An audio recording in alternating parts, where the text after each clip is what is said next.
When I moved into my new apartment, I didn't think much about the neighbors. The building was quiet, a little old, but clean and peaceful. The kind of place where people mostly kept to themselves. I liked that. After everything I'd been through, quiet sounded good.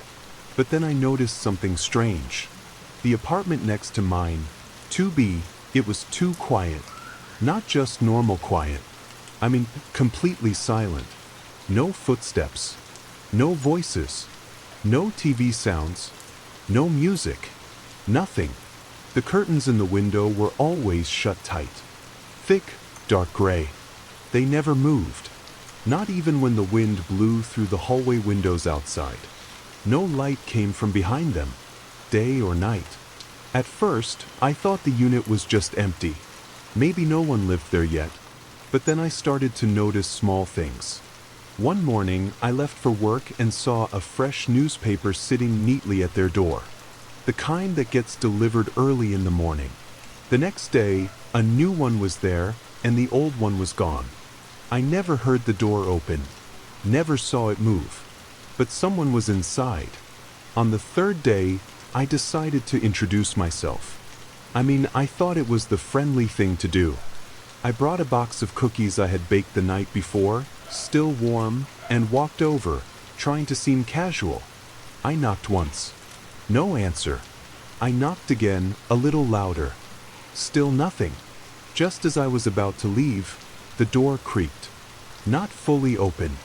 Just a few inches. Enough for darkness to spill out. Thick, unmoving. I couldn't see anything inside. It was like looking into a cave. And I swear, I felt it. Something was watching me. I froze. My heart started pounding, and the hairs on my arms stood up. I called out, "Hi." I just moved in next door. Thought I'd say hello. No reply. Not even a whisper. I held out the box of cookies, half laughing to hide the fear. I made these. The door closed. Not slammed. Just slowly, silently shut itself. No click of a lock. Just that same cold feeling in my chest, like I'd done something wrong just by being there. I stood there for a second. Then I placed the cookies down and walked away. Back in my apartment, I pressed my ear to the wall. Nothing. Silence. And yet, I couldn't shake the feeling that someone, or something, had been just a few feet away from me. Hidden in that darkness. Watching. Waiting. And somehow, I knew that wouldn't be the last time I felt it. After that day, I started watching. Not in a creepy way, at least not at first. But something about that door, that darkness, it stuck with me. Every time I passed by apartment 2B, I felt it. That cold pressure in the air. Like walking past a place you're not supposed to look at. Like something behind that door was aware of me now. And those curtains, they never moved. Not even once. I checked every morning when I left for work. I looked again when I came home. Always the same. Thick gray fabric. Pulled tight. No sliver of light. No flutter, no breeze. I lived across from them, so my window faced theirs. I started leaving my blinds cracked open at night, just a little so I could see across. Still nothing. I don't know why, but I started writing it down. Every night. 2B, curtains closed. 2B, still no lights. 2B, no movement. It became a routine, and I started noticing other strange things too. Like the hallway lights near their door. They flickered when I walked past. Only by their door. Only at night. Once, the light went completely out when I stood too close. I stepped back. It came back on. I stepped forward again. Darkness. I laughed nervously to myself. It was probably just a bad bulb. One morning, I woke up at 3:17 a.m. exactly. I don't know why. Just opened my eyes. And my room felt wrong. Heavy. Still. The kind of stillness that makes your breath feel too loud. I sat up and looked out the window. The curtains at 2B? Still shut. But something was different. There was a shape, a faint outline behind them, like someone was standing there, not moving, just watching. I blinked. The shape was gone. Or maybe it had never been there. I tried to convince myself I was seeing things. Too much coffee, too little sleep, overthinking. But deep down, I knew better. Something was on the other side of those curtains. And it was standing right where I had been the night I knocked. Maybe watching me. Maybe waiting. Maybe it always had been. I told myself I wouldn't go back. I really did. After the way the door opened last time, after how cold it felt, I promised I'd just leave it alone. Some neighbors don't want to be bothered. But that feeling wouldn't leave me. The watching, the silence, the shape behind the curtain at 3:17 a.m. It followed me. When I ate, when I tried to sleep, even when I talked to friends on the phone, I'd pause mid-sentence, thinking I heard something through the wall. So on a Sunday morning, with the sun bright in the hallway and my heart telling me this was probably a dumb idea, I walked up to their door. No cookies this time. No smile. I just stood there, staring at the door. I don't even remember knocking. It's like my hand moved on its own. Twice. Then 3 slow taps. Silence. The same creaking sound. That door. Opening again. Not all the way. Just a few inches. The same pitch black space behind it. No lights on inside. No sounds. No footsteps. Nothing. But this time, it felt worse. Like the air from inside the apartment was leaking out. And it wasn't cold. It was empty. Like stepping into a void. Like all the sound got swallowed before it reached your ears. I called out again. Hello. My voice sounded small. Wrong. Like it didn't belong here. The door didn't open more. But it didn't close either. It just waited. And I got this weird thought in my head. Like the apartment wanted me to step forward. Just 1 foot. Just lean in. I didn't. I took a step back. And the door? It didn't close. It slammed shut. Right in my face. I stood there, frozen. Then I looked down and saw something on the floor by my feet. A small piece of paper, curled on the edges like it had been left out in the sun too long. I picked it up. There was only 1 word written on it. Closer. I dropped the paper and walked straight back to my apartment. I locked the door. I closed the blinds. And I didn't move for hours. That night, I checked the hallway through my peephole. The door to 2B was still shut. But I could hear breathing. Slow. Like someone was standing right on the other side, waiting for me to knock again. It started when I noticed the feeling. You know that strange pressure you get when someone stares at you? Like your skin knows before your brain does? I started feeling that. All the time. In my kitchen. On the couch. Even when I was in the shower. That crawling sense that eyes were on me, just beyond where I could see. I tried brushing it off at first. I mean, it's an old building. Weird sounds, thin walls. Maybe I was just being paranoid. But I couldn't shake the feeling. Then the sound started. Not loud. Not even clear. Just tiny creaks behind the wall. Not like someone walking. More like someone leaning. Or turning slowly. Carefully. It would stop when I listened close. Then start again when I moved. It always came from the wall I shared with 2B. One night, I sat in bed, all lights off, holding my breath. I waited. And sure enough, I heard it. A soft tap. Then another. Not on the door. On the wall. Inside it. It was tapping in a rhythm. Like it was answering my thoughts. I wanted to believe it was plumbing. Or mice. Anything normal. But I knew it wasn't. Because that same night, around 2:45 a.m., I turned over in bed. And saw my bedroom door was open. I always close it before sleeping. Always. I got up. Slowly. I walked toward the hallway. And that's when I saw it. A shadow. In my apartment. Standing at the end of the hall. Still unmoving. I froze. I blinked. Gone. I turned on every light in the apartment. Checked the windows. Checked the door. Still locked. Nothing broken. Everything in place. But something had been there. I felt it. Worse, I felt like it knew I saw it.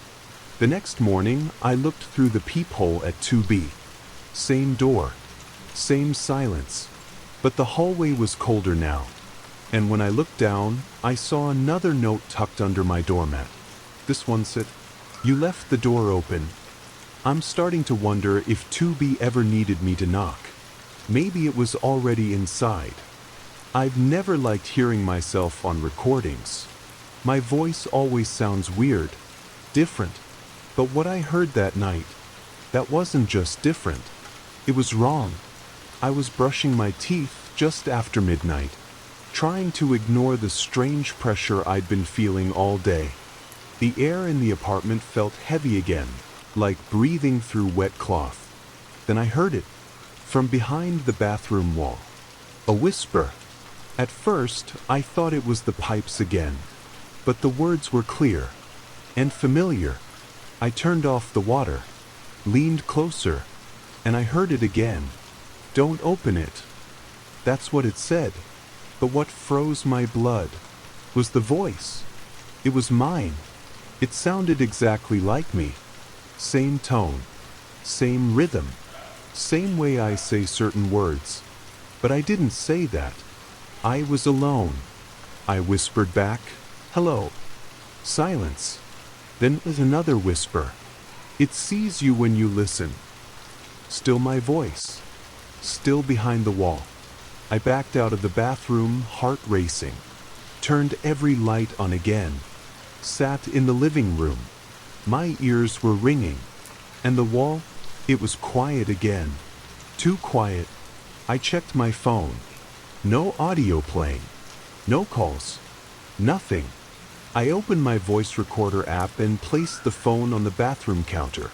Left it recording. I tried to sleep. Didn't work.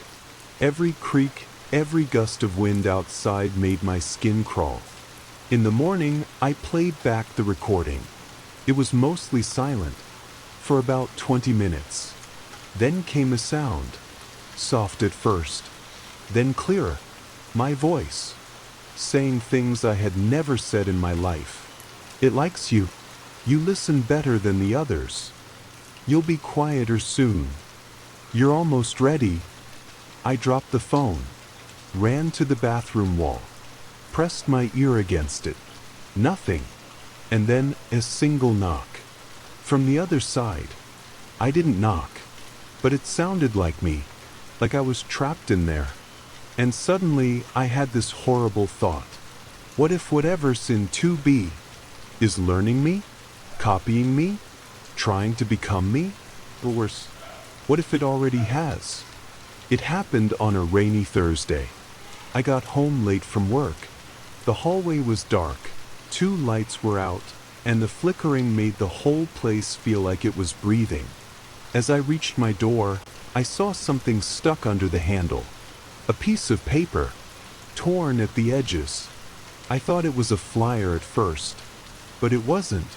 It was a note, written in my handwriting. That's what made me stop, because I hadn't written it, but it looked exactly like I had. Same sloppy curves in my R's, same crooked E's. The note said, "Don't let them in tonight." That's it. No name, no explanation, just that one line. And I swear, for a second, I felt like I was reading something I wrote in a dream and forgot about. But I didn't write this. I turned slowly toward 2B. Same shut door, same curtains. But that pressure in the air was stronger now. Like the hallway didn't want me there anymore. I took the note inside, closed and locked the door behind me. I pulled out an old journal I'd kept since college, where I'd written letters, grocery lists, random stuff, just to compare my writing. It was identical, exactly the same. Every loop, every flick of the pen. But I hadn't touched a pen that day, or the day before. That night, I couldn't sleep. I stayed on the couch, lights on, every shadow looking deeper than usual. At 2:11 a.m., someone knocked on my door. I froze. 3 knocks. Slow, steady. I stayed silent. A voice. So careful, like it was trying not to scare me. Hey, it's me. You left something. I didn't move. Because the voice? It was mine. Exactly mine. Even the way I clear my throat before speaking. Open up, it said again. Come on. You wrote the note. Then silence. No footsteps. No door creak. Just the low hum of my fridge and my heartbeat thudding in my ears. I didn't sleep that night. When the sun rose, I finally opened the door. No one was there. But on the floor, a second note. This one said, "It's too late if you read this." I stopped sleeping after that night.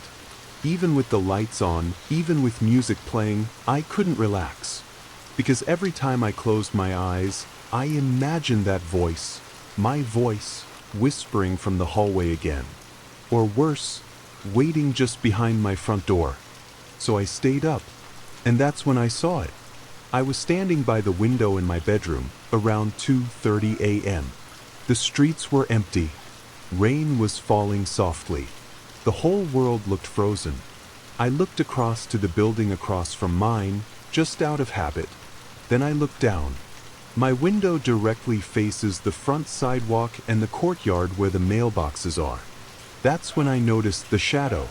Someone was standing perfectly still just outside the apartment building. No umbrella, no hood, just standing, staring up. I squinted. They weren't looking at the building. They were looking up at my window. They didn't move. Not an inch. I stared at them for at least 30 seconds. They didn't even blink. Just stood there, soaked by the rain.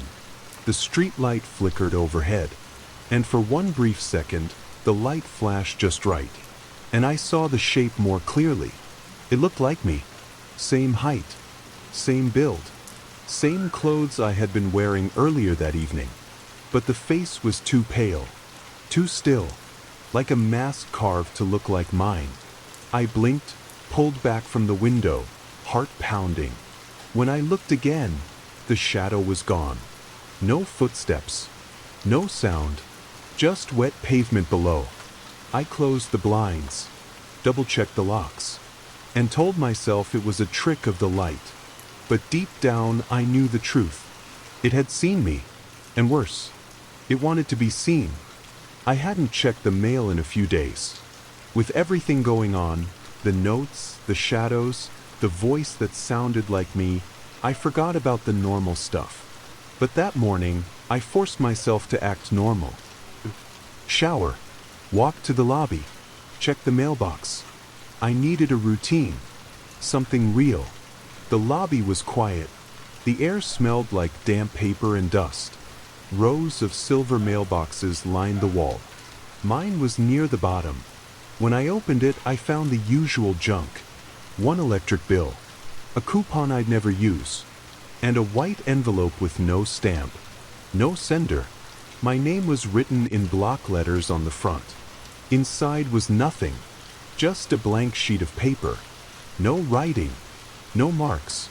But the page felt warm, almost like someone had just held it. I looked around. No one in the hallway. No one outside. Just silence. I closed my mailbox, but something caught my eye. Box 2B. It was cracked open. The mail sticking out was strange. Not folded, not torn. All of it looked untouched. I don't know what made me do it, but I looked closer. There were 3 envelopes. No stamps. No return addresses. And all 3 said the same thing on the front. My name. In my handwriting. Exactly mine. I stepped back. I didn't touch them. Didn't want to. When I got back to my apartment, my heart was still racing. I tried to calm down. I tried to think, was someone messing with me? A neighbor? A stalker? But who could copy my handwriting that perfectly? And more importantly, why was mail with my name going to their box? Later that night, I looked out the peephole at their door. Nothing had changed, but something in my gut twisted. I got the feeling that those letters weren't being sent to me anymore. They were being sent to whoever, or whatever, is pretending to be me. And it's not just copying my voice now. It's collecting pieces of my life, one envelope at a time. I didn't want to call the cops, but I was out of ideas. Every part of me screamed that something was wrong with apartment 2B, something more than I could explain. The voice that sounded like me, the shadow outside, the notes, the mail with my name on it. So I finally called. I didn't know what to say exactly, just that I was scared. I said there might be someone impersonating me, that strange notes were being left, that I thought someone had been in my apartment or was still watching me. The dispatcher asked if anyone had threatened me. I said no, but that wasn't really true, was it? Not in the normal way. They sent 2 officers. They showed up about 30 minutes later. Big guys. Professional. I walked them through everything. The strange door, the noises, the notes, the shadow that looked like me. I could tell they didn't know what to make of it, but they were polite. Until I mentioned 2B. That's when something changed. One of them, Officer Reynolds, I think, went quiet. He glanced at the other officer, who suddenly looked nervous. "What apartment did you say again?" he asked. I pointed. 2B, that one. They exchanged a look, and then suddenly they stepped back. Both of them. "Is something wrong?" I asked. Neither answered right away. Then Reynolds said something I'll never forget. This building used to have a different layout, a different number of units. There isn't supposed to be a 2B. I laughed. I thought he was joking. He wasn't. He said the records show a storage unit where 2B should be. A wall, not an apartment. I told them, no, there's a door. A real one. I've knocked on it. It opens. I've seen inside, kind of. They didn't argue, but they didn't go near it either. When I offered to show them the door, Reynolds actually stepped back. "I'm not going near it," he said. His voice was low. "Flat, that's why." He just said, "That door's not supposed to be there." I looked at the other officer. He nodded slowly. "We've had calls about that unit before," he said. "A few years back. Different tenant. Same complaints. Same fear. Then one day they just moved out. Fast." I asked them what happened to that tenant. Neither answered. They wouldn't go near the door. They wouldn't touch the mail. And when they left, they told me to stay out of it. But how could I? When I got back inside my apartment, there was a new note under my bedroom door. Telling them doesn't help. It only makes me louder. The handwriting?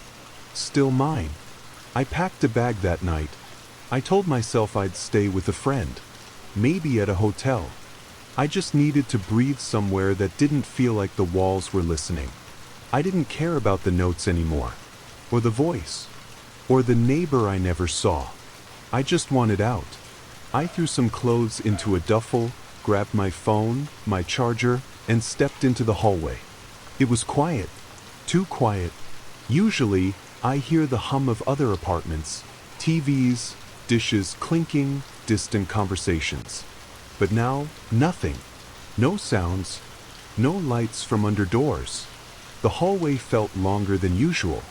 I headed for the stairs, moving fast, not looking back at 2B.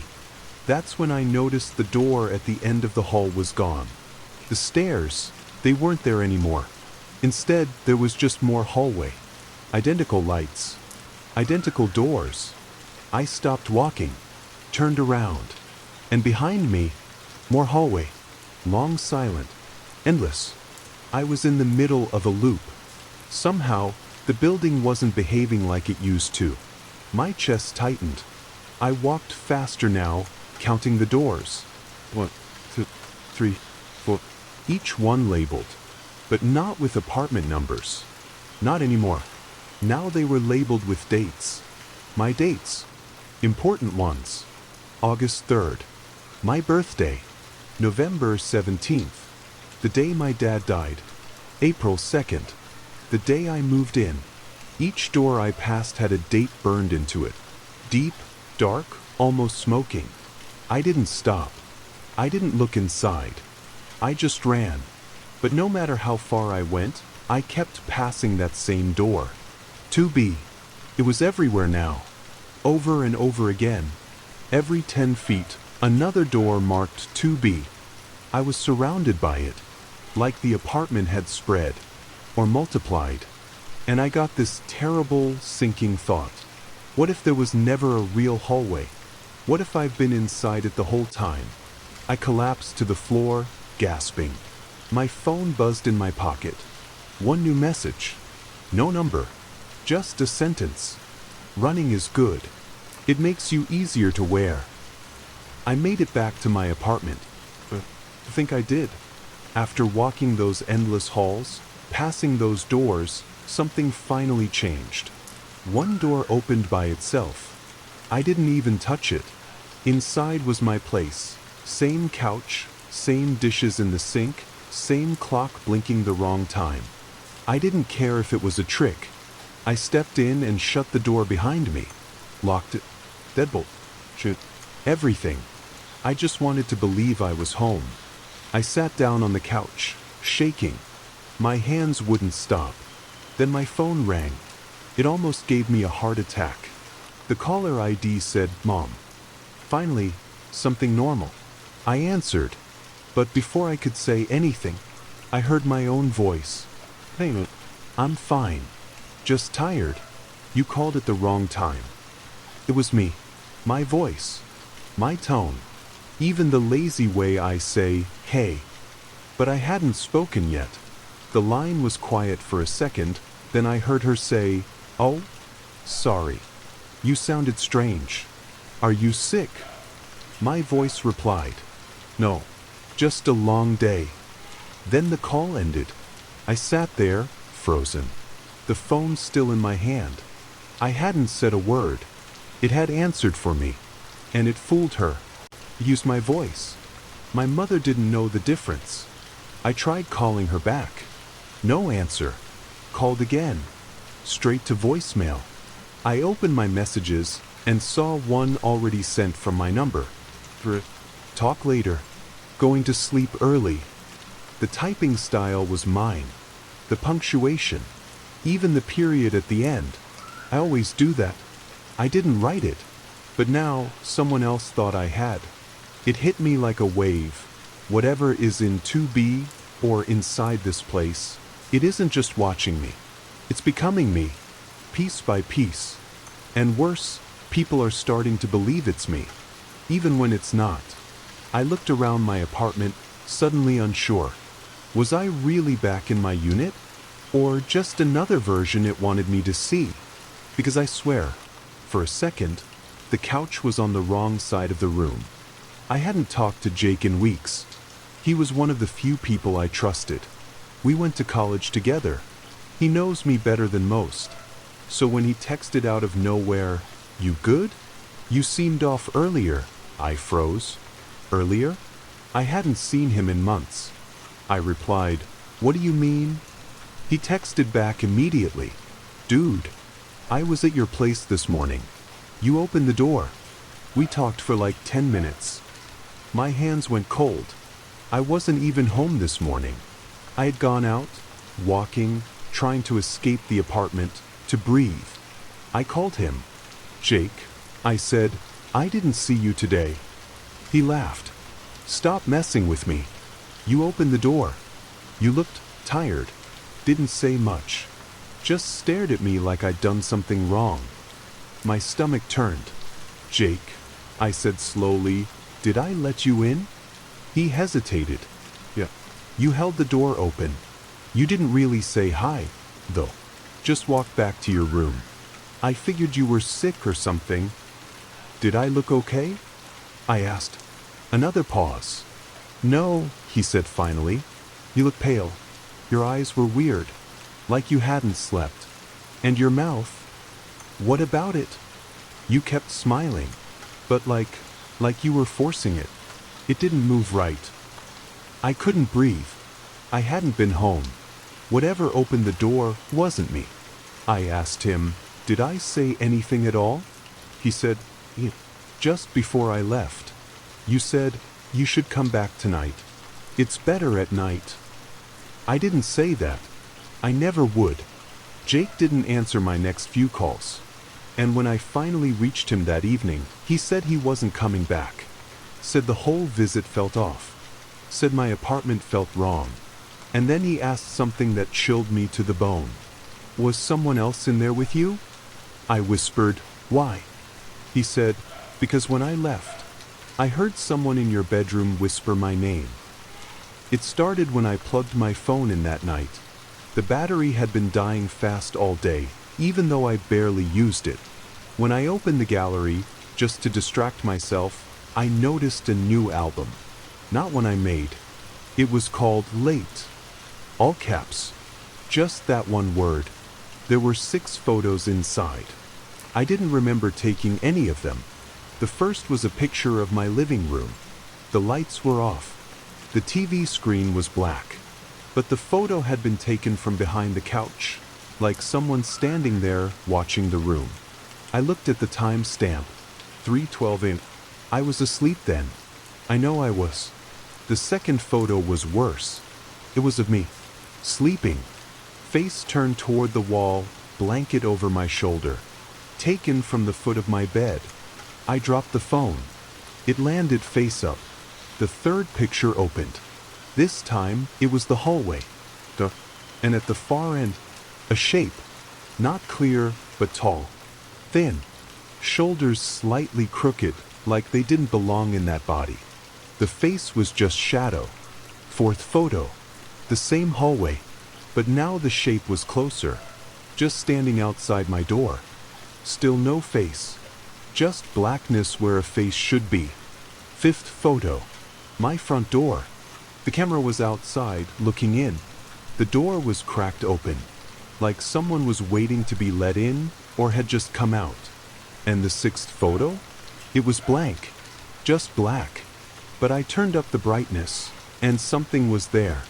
My face, pressed close to the camera, eyes wide, mouth slightly open, no expression, no blink, and I don't remember it.